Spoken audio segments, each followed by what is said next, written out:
સુરતમાં સ્થાનિક સ્વરાજ્યની ચૂંટણીનું મતદાન શરૂ થતાં જ સાંસદો, નેતાઓ અને ધારાસભ્યોએ પણ મતદાન કર્યું હતું. ત્યારે સુરતના સાંસદ મુકેશ દલાલે પણ મતદાન કર્યું હતું.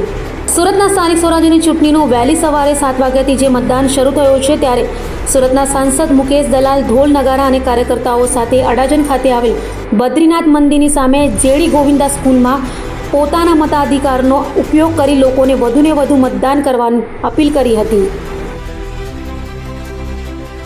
કઈ જગ્યા પર મતદાન કરીને બહાર નીકળ્યા છે, કેવા પ્રકારનો માહોલ છે? મારું મતદાન મથક જીડી ગોયંકા સ્કૂલ બદ્રીનાથ મંદિરની સામેથી હું મતદાન કરીને બહાર નીકળ્યો છું. હું આજે સવારથી જેટલા પણ બૂથ પર ગયો છું, મેં મતદારોનો અભૂતપૂર્વ ઉત્સાહ અને ધસારો જોવા મળ્યો છે અને આશરે 15 થી 20% જેટલું સરેરાશ મતદાન તમામ બૂથો પર જોવા મળ્યું છે.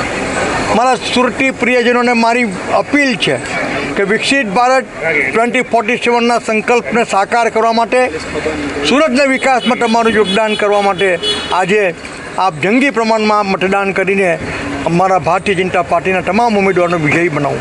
સુરતમાં 120માંથી 120 સીટ જીતવા ભારતીય જનતા પાર્ટી જઈ રહી છે અને વિપક્ષ કેટલો રઘવાયા બની ગયો છે કે ગઈકાલે લઘુમતી મુસ્લિમ લોકો પાસેથી ફતવા બહાર પડાવીને એના મતદાનને આકર્ષિત કરવાનો પ્રયત્ન કરવામાં આવ્યો છે. દ્વારકામાં જે ડિમોલિશન ત્યારે ફરીથી કરીશું, રસ્તામાં નમાઝ પઢવાની મંજૂરી આપીશું. એટલે કેવા રીતના ગુજરાતની શાંતિ દોરવાનો આ એક નિંદનીય પ્રયાસ છે. પણ ગુજરાતની પ્રજા, ગુજરાતની શાની પ્રજા સનાતન ધર્મની સાથે, ગુજરાતમાં ભારતીય જનતા પાર્ટીની સાથે અડીખમ ઊભી છે. આટલો હીન કક્ષાનો પ્રયત્ન કર્યા પછી પણ આ લોકોની ડિપોઝિટ જવાની છે એ મિનમેક છે અને ગુજરાતમાં, સમગ્ર ગુજરાતમાં ભારતીય જનતા પાર્ટી જંગી પ્રમાણમાં સીટ પ્રાપ્ત કરવા જઈ રહી છે, એમાં કોઈ શંકા નથી.